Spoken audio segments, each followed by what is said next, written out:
Vet 2 to Children's Zoo.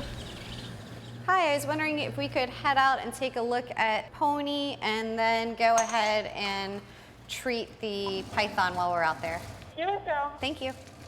I have the coolest job. My office is going out to see the lions, to see the rhino, to see animals that you only see on TV. And I think having that one-to-one connection and being able to provide the best care that we can for them in their situation and that animal bond. I mean, they're amazing. They're amazing animals, and I feel lucky every day to be able to be part of their care. He mostly has spots on the top of his spine. Do you see those, Megan? Yeah. We'll just go ahead and Megan's going to do some laser therapy on him while he's out, and I'll take a look at his mouth and take a look what his gums look like up here. So if I can have someone at the front with me, and I'm going to give one poke. This is a pain medication. I know. I know, you're okay. Hold on, sweetheart. You're okay. Okay, you have one more injection, buddy.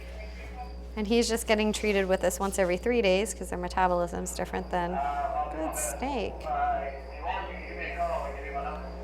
Yeah, that was much better, huh? Okay, let's see what your gums look like today. Hold on, sweetie. I know.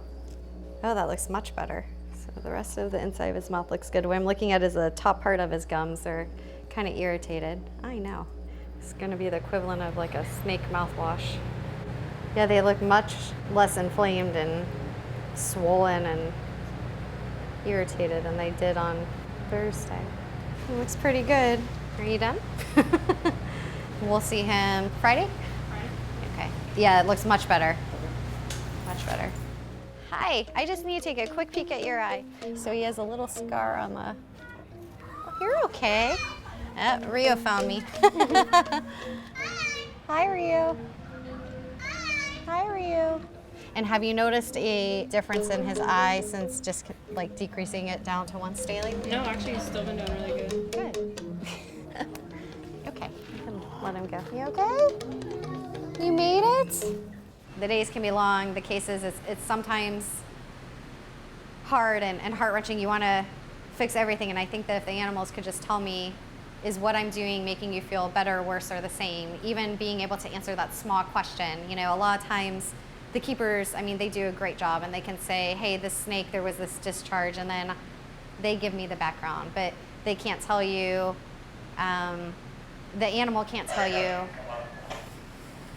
All right, they give me a call. What I get is the animal is acting off, and that's the equivalent of saying it's not feeling right. And so we take from that and say, okay, well, what's her appetite? Is she eating her favorite items? Is she not?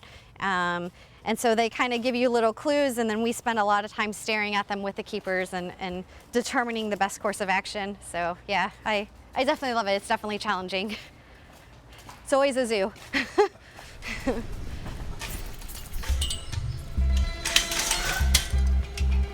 Hey, buddy. Elephants have always been a passion of mine. We spend 40, 50, 60 hours a week caring for them and developing those relationships. Come on, Nellie.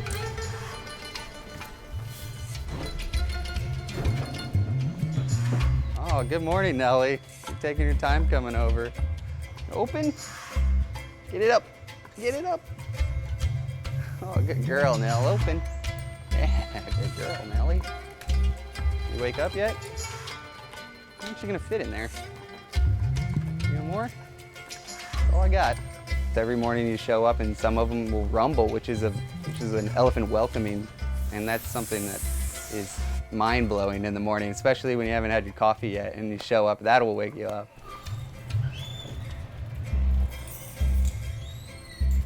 And check out what she ate and get a weight.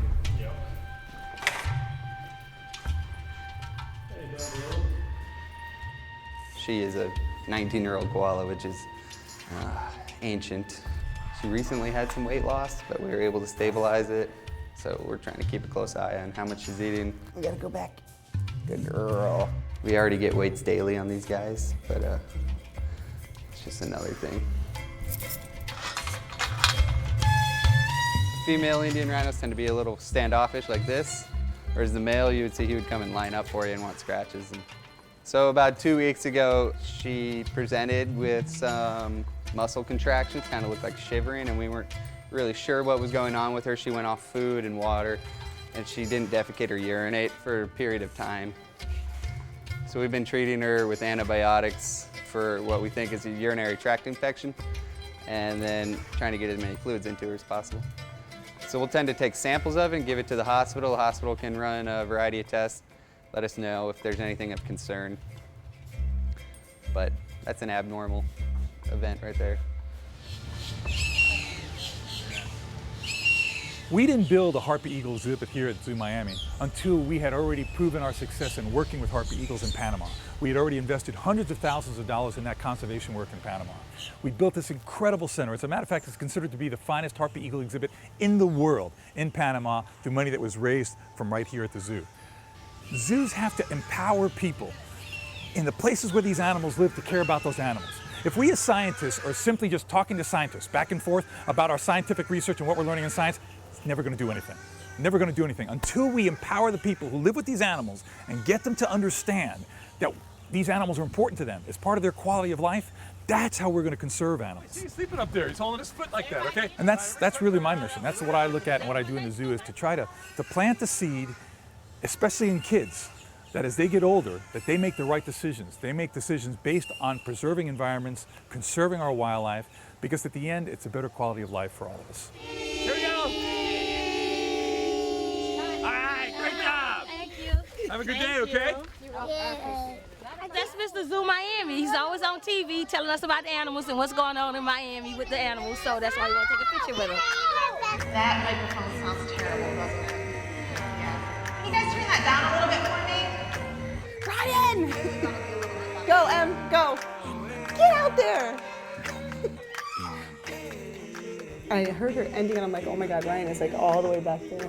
No, and I wish that I had like a microphone on because I would just go out and do snakes. But I had taken the microphone off. By the way, I was on microphone 3, not 1. This is like the wrongest show on the planet right now. Even made worse by our grammar. Yes. The ability that the snake is fighting us. He's like a pretzel right now. Here we go. We got this. Get that headphones. Yeah, thank you. And then you take this. There we go. We're good. We got this. You know.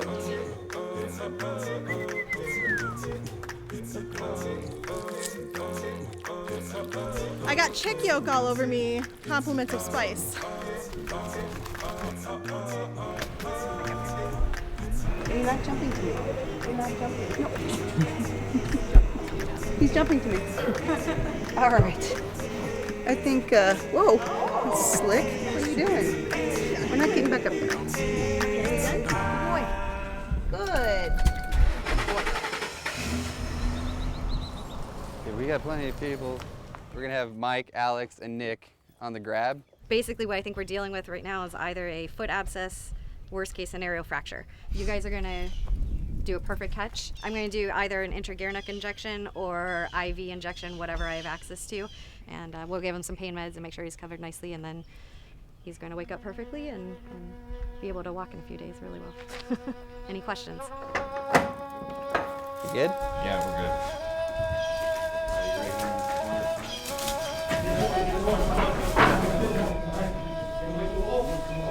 Good job.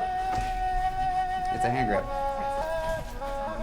Basically, he was draining purulent debris, so equivalent of pus from inside here and around here.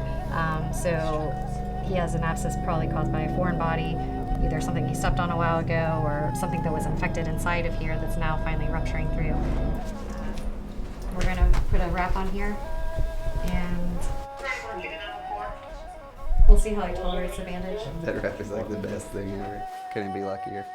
You are doing everything you can to bring that animal back to life, and when that does work, it's the most amazing feeling in the world. And when it doesn't, the hardest part for us is then accepting that and knowing we did the best we could. You know, 1 minute you were trying to save that animal's life, and several minutes later it's gone, and what can I learn from it, and hopefully try to do the best to, you know, help the next one in the future.